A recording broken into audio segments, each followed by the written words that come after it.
Shri advocate Vinod Mathew, നമുക്കറിയാം താലിബാൻ ആ ഒരു സംഘടനയെ നമ്മൾ പഠിക്കുകയാണെങ്കിൽ അവരുടെ ഒരു പ്രധാന വരുമാന സ്രോതസ് എന്ന് പറയുന്നത് ഈ മയക്കുമരുന്ന് കടത്താണ്. ഒപ്പിയം കൾട്ടിവേഷനിൽ ലോകത്തിലെ നമ്പർ 1 ആണ് അഫ്ഗാനിസ്ഥാൻ. അതുപോലെ തന്നെ അടുത്ത പ്രധാനപ്പെട്ട വരുമാന സ്രോതസ് ഈ ഫോറിൻ ഫണ്ടിങ് ആണ്. ഈ കേരളത്തിൽ താലിബാനെ ചിലർ പിന്തുണയ്ക്കുന്നു. കേരളത്തിൽ സ്വർണ്ണക്കടത്ത്, മയക്കുമരുന്ന് വേട്ട ഇവയെല്ലാം വർദ്ധിച്ചു വരുന്നു. ഇതിൻ്റെ എല്ലാം ഒരു പശ്ചാത്തലത്തിൽ കേരളത്തിൽ താലിബാന്റെ ബിസിനസിന്റെ ഗുണഭോക്താക്കൾ ഉണ്ട്, അല്ലെങ്കിൽ താലിബാനെ ഫണ്ട് ചെയ്യുന്നവർ ഉണ്ട് എന്നതിന്റെ ഒരു സൂചനയല്ലേ അഡ്വക്കേറ്റ് വിനോദ് മാത്യു? തീർച്ചയായിട്ടും ഈ താലിബാൻ എന്ന് പറയുമ്പോൾ കേവലം ആ സംഘടനയിൽ അല്ലെങ്കിൽ അത്തരത്തിൽ ആ സംഘടന എന്നുള്ളത് മാത്രമല്ല, ഇതൊരു ആശയത്തിന്റെ പ്രത്യേകത കൂടിയാണ്. നമ്മൾ കഴിഞ്ഞ ദിവസം ഈ വിഷയം വന്നപ്പോൾ സോഷ്യൽ മീഡിയയിലടക്കം ആദ്യം വളരെ സൈലന്റ് ആയിരുന്നു. ഈ വിമാനത്തിൽ നിന്നൊക്കെ പുഴുക്കളെ പോലെ മനുഷ്യർ പൊഴിഞ്ഞു വീണ് കണ്ടതിന് ശേഷവും പ്രതികരിക്കാനൊക്കെ വലിയ മടിയായിരുന്നു. അതിനുശേഷം ചാനലുകളൊക്കെ എനിക്ക് തോന്നുന്നു മറ്റ് മാർഗമില്ലാത്തത് കൊണ്ടാണ് ശക്തമായി പലരും എഴുതി പ്രതികരിച്ചു. അപ്പൊ അതിന്റെ അടിയിൽ വരുന്ന കമന്റുകളൊക്കെ നമ്മൾ വായിക്കും. ഇപ്പൊ കമന്റ് ആണല്ലോ നമ്മളൊരു പുതിയൊരു സോഷ്യൽ മാധ്യമത്തിലെ മാറും. ഇതിന്റെ കമന്റുകളാണ് ഓരോരുത്തരുടെയും അവരുടെ ആശയങ്ങൾ പ്രകാശനം ചെയ്യുന്നത്.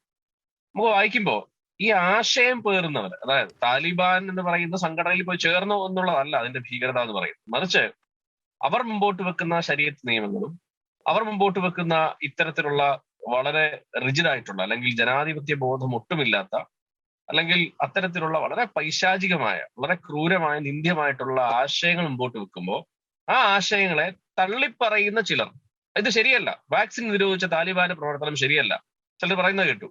എന്നിട്ട് അതിന്റെ കൂട്ടത്തിൽ അവസാനം കൊണ്ടുവന്ന് വെക്കുന്നത് ഇങ്ങനെയാണ്, ഒരു പക്ഷേ ചേർക്കുന്നുണ്ട്. സ്ത്രീകളെ വിദ്യാഭ്യാസം കൊടുക്കാത്ത താലിബാന്റെ പ്രവർത്തന രീതി ശരിയല്ല, അതിനെ അപലപിക്കുന്നു. പക്ഷേ വിദ്യാഭ്യാസ സ്ഥാപനങ്ങൾ തല്ലി തകർക്കുന്ന താലിബാൻ ശരിയല്ല. പക്ഷേ എന്നാൽ അമ്യൂസ്മെന്റ് പാർക്ക് പോലും തീയിട്ടു, അത് ശരിയല്ല. പക്ഷേ ഈ പക്ഷേക്ക് ശേഷമാണ് ഇവരുടെ ആശയം പുറത്തോട്ട് വരുന്നത്. ഈ പക്ഷയാണ് ഏറ്റവും കൂടുതൽ ഭയം എന്ന് പറയുന്നത്. ആ പക്ഷയിലാണ്, അതായത് ഇരയ്ക്കൊപ്പം നിൽക്കുകയും വേട്ടക്കാരനൊപ്പം ഓടുകയും ചെയ്യുന്ന ഒരു തന്ത്രം. ഇത് നമ്മുടെ അതിഭീകരമായ ഒരു വലിയ അപകടത്തിലേക്ക് കേരളത്തിന്റെ എന്നല്ല, ഈ ലോകത്തിന്റെ ചിന്തയെയും ലോകത്തിന്റെ സമാധാന ശ്രമങ്ങളെയും കൊണ്ട് എത്തിക്കും എന്നുള്ളതിൽ ഒരു തർക്കവും ഇല്ല. അതുകൊണ്ട് കേരളം താലിബാനായി മാറുമോ അല്ലെങ്കിൽ കേരളം നാളേക്ക് താലിബാനാവോ എന്നുള്ളതല്ല. നിലവിൽ ഇത്തരം ആശയങ്ങൾ പേറുന്ന, വർഷങ്ങൾക്ക് ശേഷം താലിബാൻ കേരളത്തിലാകുമോ എന്നുള്ളതൊന്നുമല്ല. ഇത്തരത്തിലുള്ള, അത് താലിബാനാവട്ടെ മറ്റ് ഇത്തരത്തിലുള്ള മത സാമുദായിക വളരെ ശക്തമായ ആശയങ്ങൾ പേറുന്ന എല്ലാവരെയും ഞാൻ താലിബാൻ എന്ന് പറയുന്ന ഗണത്തിലാണ്. അതായത് ഞാൻ ആശയത്തിൽ ഇവിടെ സാർ സൂചിപ്പിച്ച പോലെ മദ്രസ വിദ്യാർത്ഥികൾ എന്ന പദമാണ് അതിന്റെ അർത്ഥമെങ്കിലും, അതായത് മതത്തിനെ അല്ലെങ്കിൽ സ്വന്തം മതത്തിന്റെ ആശയങ്ങളാണ് ഒരു ജനാധിപത്യ പുരോഗമന സംവിധാനത്തിൽ നടപ്പിലാക്കേണ്ടതെന്നും അങ്ങനെ ഒരു സമ്പ്രദായത്തിലുള്ള ഒരു ഗവൺമെന്റ് ഭൂമിയിൽ എല്ലാ രാജ്യങ്ങളിലും വരണമെന്ന് ആഗ്രഹിക്കുന്ന ആരായാലും അവര് പേറുന്നത് പൈശാചിക ചിന്തയാണ്. അത് ലോകത്തിന് ഭൂഷണമല്ല, കേരളത്തിന് ഭൂഷണമല്ല, നമ്മുടെ വരും തലമുറയ്ക്ക് ഭൂഷണമല്ല. അങ്ങനെയുള്ളവരെ ഒറ്റപ്പെടുത്തി മാറ്റി നിർത്താൻ പൊതുസമൂഹത്തിന് കഴിയണം. ഈ പൊതുസമൂഹത്തിൽ ആരൊക്കെയുണ്ട്? ഈ പൊതുസമൂഹത്തിൽ എല്ലാ മതത്തിലും വിശ്വസിക്കുന്നവരുമുണ്ട്.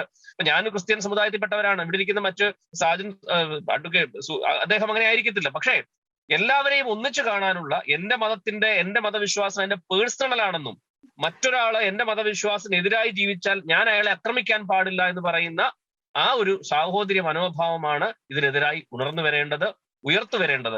അതാണ് മുമ്പോട്ട് വെക്കേണ്ട ആശയം. വ്യക്തമാണ്. ഞാൻ ഒരു കാര്യം കൂടി ചോദിക്കുകയാണ് വിനോദ് മാത്യു. നമുക്കറിയാം ഈ കഴിഞ്ഞ ദിവസങ്ങളിൽ കണ്ണൂരിൽ 2 യുവതികളെ IS ബന്ധവുമായി ബന്ധപ്പെട്ട് എന്നെ അറസ്റ്റ് ചെയ്തു. നമുക്കറിയാം ഇത്തരം അങ്ങ് സൂചിപ്പിച്ചതുപോലെ സോഷ്യൽ മീഡിയയിൽ താലിബാൻ അനുകൂലമായിട്ടുള്ള കമന്റുകൾ നടത്തുന്നു.